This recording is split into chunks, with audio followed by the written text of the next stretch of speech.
in sincerity and charity with humiliation all across the four winds. To you I salute. Alright? So today we want to get into a brief lesson, you know, dealing with where you were born, you know, where you live. That doesn't determine your nationality. Alright, because a little while back, you know, your people saying that, you know, they're not an Israelite because they ain't from Israel. They ain't born over there. You know, but then you have people, you know, you have women who are get pregnant and then they go to the States, you know, and then they have their baby over there and they receive all the benefits, what's not. The child still come back this way, live here, grow up here, everything here. But then they have U.S. status, you see? So it's the same thing. So where you were born, you know, or where you live, that don't determine your nationality. All right? And in this lesson, you're going to see that. All right? So the land where you were born in, that don't determine your nationality. Okay? So the first precept we're going to hit, you know, is the book of Acts chapter 22. All right? This is the book of Acts chapter 22 and verse 22. And they gave him ordinance unto the word, and then lifted up their voice and said, Away with such a fellow from the earth, for it is not fit that he should live. God. Now these are other Israelites speaking this, saying this about Paul. All right, because of his teaching, because of his doctrine, you know, and he was basically teaching faith to the Gentiles. All right, so these were the ones that are saying this. You know, they knew that they were Israelites. They knew who they were. All right, so they were saying, man, basically they wanted to kill him.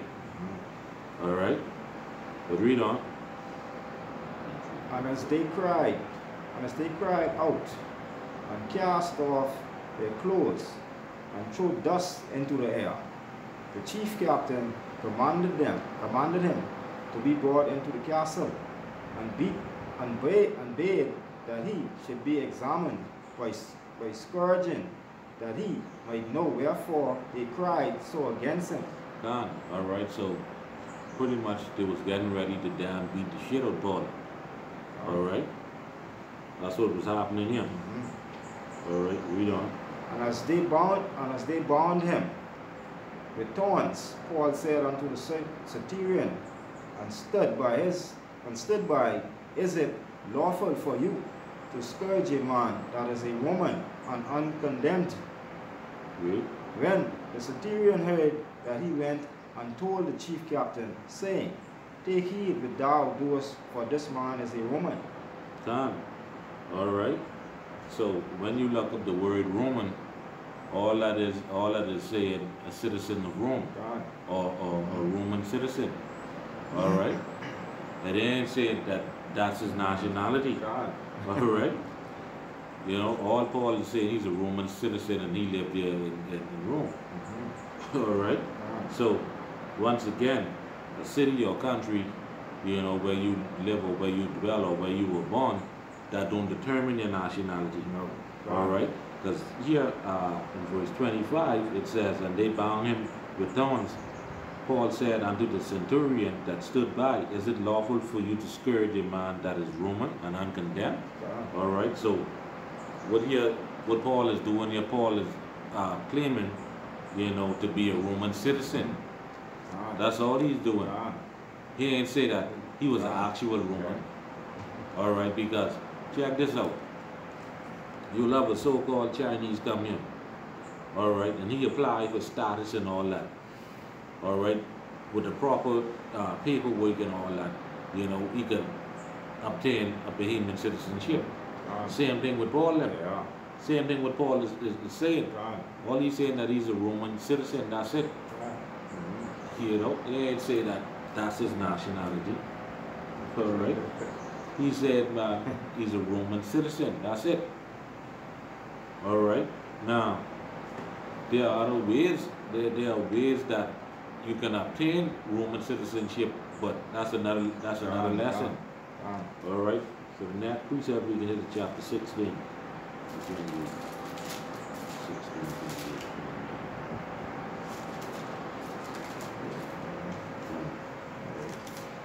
This is the book of Acts chapter 16 and 28.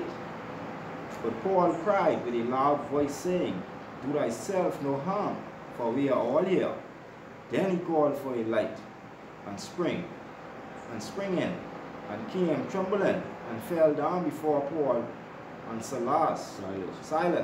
Here. Alright, and this is talking about the God that was watching them. Okay, because there was a certain commotion that took place. Alright, certain commotion, something that happened anyhow. Alright, and the God, he thought that the prisoners them escaped. Alright,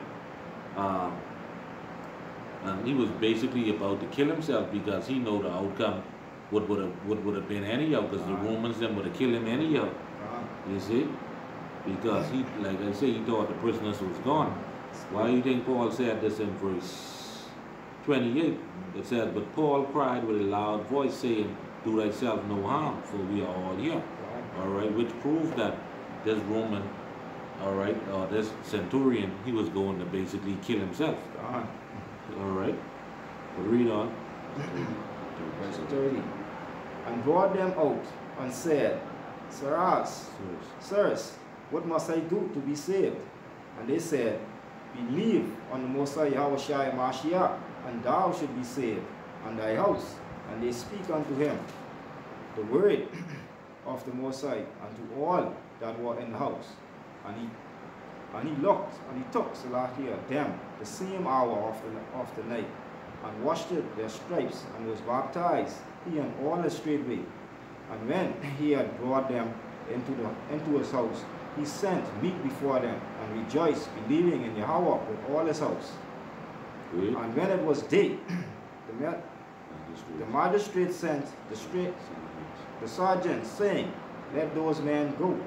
And the keeper of the prison told this saying to Paul, The magistrate have sent to let you go. Now therefore depart, and go in peace. But Paul said unto them, They have beaten us openly, uncondemned, being Roman, and have cast us into prison, and now do they thrust us out privily. May verily, but let them come themselves and fetch us out. Alright, so the point is, he said that he was a Roman. Alright, he said that he was a Roman, and when you look that word Roman up, it's the same word there what we looked up before, which is Roman citizen. Alright, same word. Alright, so that isn't Paul's nationality. Paul is claiming to be a Roman citizen, but that isn't his nationality. Alright, because it says here again in verse 37, but Paul said unto them, They have beaten us openly, uncondemned, being Romans. You see that? So he claiming to be Roman. He never say that he was an actual Roman, but a Roman citizen when you look up the word Roman. You see what I said? So now, let's get Paul's nationality. Alright? So for that, we're going to turn to the book of Romans now, chapter 11. And we can take it from the top. Okay? Let's get Paul's true nationality. Alright? Now this is a cut to all them damn people who said that they never been to Israel. So they know Israelite is a behemoth. Alright? This is the book of Romans 11 and 1. I say then, that Yahweh cast away his people, Yahweh forbid. For I also am an Israelite of the seed of Abraham, of the tribe of Benjamin. Alright, so Paul is letting you know that he is of the seed of Abraham, of the tribe of Benjamin. Paul is giving you now his nationality. Alright, so that's his nationality. So why he said that he is a Roman earlier, he said that he's a Roman, so like I say, when he said that he was a Roman because he had certain benefits of being a Roman citizen. Alright, and like we look up the word Roman earlier, it simply meant the citizen of Rome. That's it. Alright. Now, when you look up nation, the word nation goes back to the Latin rasa, which is race. Gone. You see what I said? So it goes back to the same family genus of the same origin. Gone. All right, that's it. All right, and your nation come from your race. Correct. Gone. All right, which is your seed land. Okay. Gone. All right, so we were a people before we were a place. All right. All right, that's it. So when Paul say that he's a Roman, he's talking about he's being a Roman citizen. Okay, but his nationality is that he's an Hebrew Israelite from the tribe of Benjamin. He's a Benjamite. All right, all right. Now, like I said, you know, Jerusalem or the people, we're a people before it's a place. That's simple. We call the people, we call the place after the people. For example, right, you have the nation of Israel. All right, that land was called after us. All right, Israel. Jacob's name was changed to Israel. The land of Israel. You see what I said? And we're going to prove now that we were people before we were a place. So let's get that in the Apocrypha for 2nd Maccabees 5 and 19. Yeah. All right.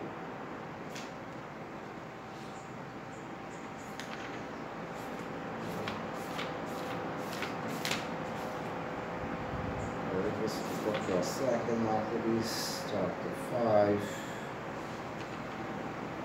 and 19.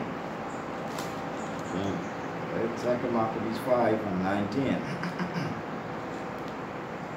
This mark real quick. Nevertheless, Yahweh did not choose the people for the place. They say.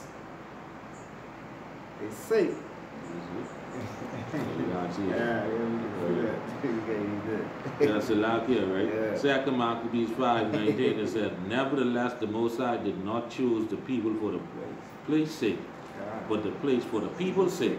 God. So the people is not of what the land is. God. The people is called, the place is called what the people is. You see what I said? God. So like I said, that's our land Israel, and that's called after us. God. You see what I said? All right, that's simple. God. Okay, because like we gone through this the other day. All right, we live here in Andros, right? People call themselves Androsians, but then when you look it up, all right, this land named after Edomite. So you saying that you're an Androsian? Then you saying you actually saying that you're an Edomite. That is correct. God. You see what I said? God. And that ain't make no sense. No. All right? That's it. All right, and also, we are known as a city. And the city is a representation for the nation of Israel, a body of people. God. All right, but you're going to see that. God. All right, so the next precept we're going to hit is the book of Isaiah, chapter 1. All right, verse 3.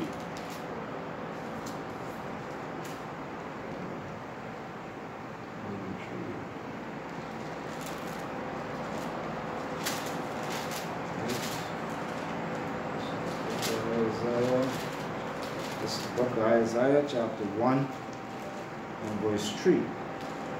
The ox knoweth his owner, and the ass his master's crib.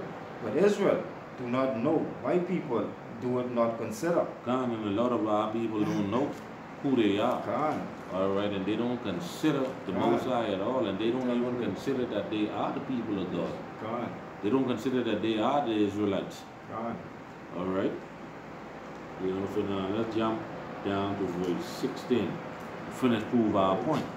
Isaiah 1 and 16. Say, wash, you make your clean, put away the evil of your doings from before my eyes. Cause to do evil. Cease to do evil. Salakia. Learn to do well. Seek judgment. Relieve the oppressed. Judge and fatherless. Plead for the widow. Come now and let us reason together, said the Most High. Though your sins be as scarlet, they shall be as white as snow. Though they be red like crimson, they shall be as wool. God. So the Most High will forgive you. God. And He will give you repentance. Speaking about you so-called Negroes, Latinos, and Native Americans. God. Okay? Read on. If ye be willing to obtain obedience, Salakia, ye shall eat the good of the land. But if ye refuse and rebel, ye shall be devoured with the sword, for the mouth of the Most High had spoken it. Right, basically you'll be destroyed. God, Right? God. How is the faithful city became a harlot? It was full of judgment, righteousness, lodge in it, but now murderous. God. Alright, now check this out, right? It says, how is the faithful city become a harlot? Alright? So now check this out. How can an actual city become an actual harlot? God. Alright? Just letting you know that the city is a people which represent the nation of Israel in this case. Alright? So how can the city become an actual harlot? Alright? Why? Because the city is a representation of the people. And Israel is known as the city of Jerusalem. God. Alright, but guess what? That's still not our nationality. God. Alright? Now, we might be known as the city of Jerusalem, but guess what? We are Israelites. God. Alright? We are Israelites. We ain't the place. No. You see what I said? God. We just read. God. The Lord didn't choose the place for the people, but the people for the place sake. God. Alright? Now let's jump here to the book of, let's finish after that, the book of Lamentation, chapter 2. That's all.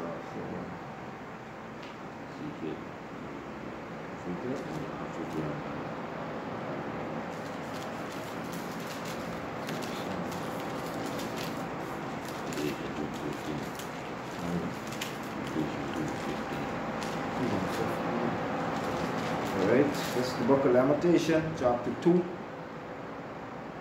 and 15. All that pass by clap their hands at thee. They hiss, they weep, they head at the daughters of Jerusalem, saying, is this the city that man called the perfection of beauty, the joy of the whole earth? We're speaking about the highest. God. It's the highest people upon the earth. Telling you, God. Alright? God. So guess what? As a people, we are known as a city because they just tell you that.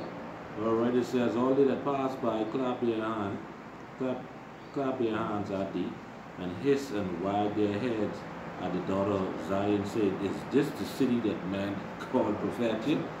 Alright, we'll let you know that the city is a representation for the people. Alright? But guess what? That still doesn't determine your nationality. No. Alright? Our nationality come from our forefathers, King Abraham, Isaac, and Jacob. Alright? So where you were born or where you live, that doesn't determine your nationality. No. That nationality goes back to your lineage, your father. Serious. What people you come from. Alright? That's what that's talking about, man. God. You see what I said? Now, we was going into Cornelius. There's another thing, a lot of people, you could get that back in the year, Acts chapter 10. Alright, because a lot of people, you know, they read Cornelius and they say, well, hey, he's of the Italian band. Alright, but I can show you something right now. Okay? Let's get that.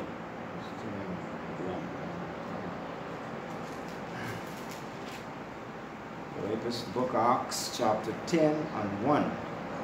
There was a certain man in Caesarea called Cornelius, a centurion of the band called the Italian band. Right, a centurion of the band called the Italian band. God.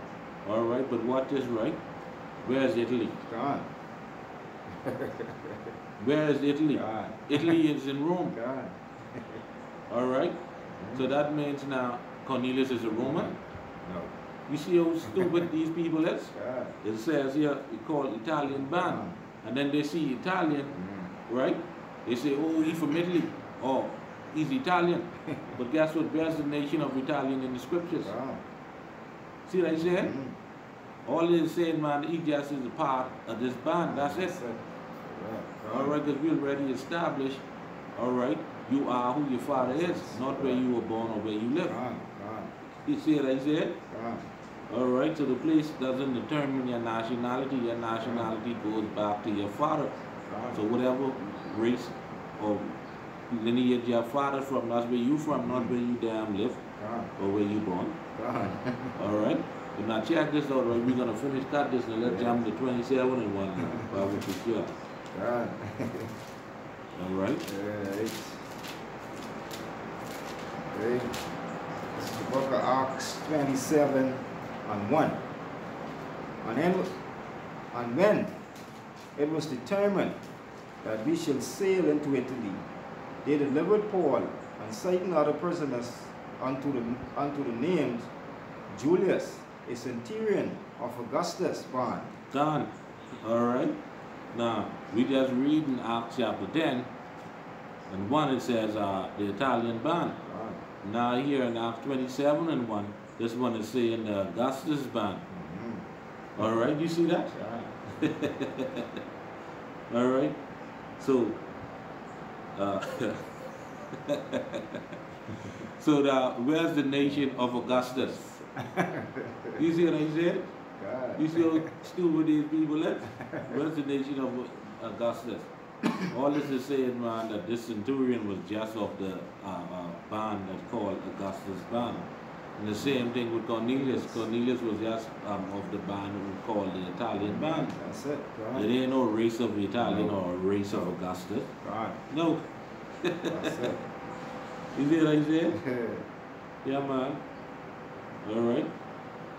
Because when the Most High come back, all right, he's going to send his angels to come and do the separating now. All right. Now, let's go back, because when we read in Acts chapter 10, it tells us that Cornelius was a just man. All right. And when you read that in context, you will see that the just always refers to the Israelites. All right. And being devout. All right. Because it said, go back to Acts 10 and 1 and read that again. This is the book of Acts chapter 10 and 1.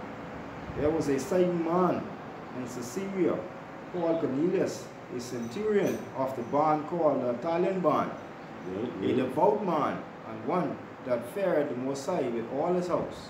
Right, see ya. Now jump down to 22. Right, Acts 10 and 22. And they said, Cornelius the centurion, a just man, and one that feared Yahweh, and of good report among all the nation of the Jews, was warned from Yahweh by a holy angel to send for thee into his house and to hear words of thee. Right. Now it says here, notice it said he was a just man. Correct. According to the scriptures, when the angels come back, when the Lord comes, he's going to send his angels to separate, to sever us. Okay? Now, here the scriptures call Cornelius a just man. All right? And then in verse 2, we call him a devout man. All right? When you do a word search on that, you know, devout always goes back to the Jews. Let's just get a quick precept to prove that. Give me Acts 2 and we can start at 5. Acts 2 and 5. All right? Because that goes back to being pious and all that, which, you know, the fear of the Most High would be upon them, and faithful, which is the Israelites. All right? This is the book of Acts chapter 2 and 5. And there were dwelling at Jerusalem Jews, devout men, out of every nation under heaven. See that? And they said there were dwelling at Jerusalem Jews, devout men out of every nation. Now, the scriptures call Cornelius right here in Acts chapter 10, verse 2, a devout man, which that would apply to him. Now, here in Acts 10 and 22, it said that Cornelius the centurion was a just man. Okay? Now, what is, give me Matthew chapter 13 and 49, because it said he's a just man, and we know that the angels coming back to separate the just from the wicked. And according to the scriptures, we know who the wicked are. Correct. All right. All right. This is Matthew 13 and 49. So shall it be at the end of the world. The angels shall come forth and sever the wicked from among the just. You see that the angels should come forth and sever the wicked from among the just. God. Okay, and which lets you know that the wicked is dealing with the Edomites. All right, so there's no way in the world Cornelius could be an Edomite. No. All right, and the just is talking about the Israelites. And the scripture says, what? Cornelius is a just man. All right, so that lets you know right here that Cornelius is an Israelite. God. All right, he was in them. He wasn't an Italian. No. You see that here? He wasn't an Italian. He's an Israelite. He's an Israelite. God. All right. So with that, got anything else? Okay. With that, all praises is due to Yahweh, Bahashem, Yahweh Shai. Barakatah Yahweh, Barakatah Yahweh Shai. Shalom. Shalom.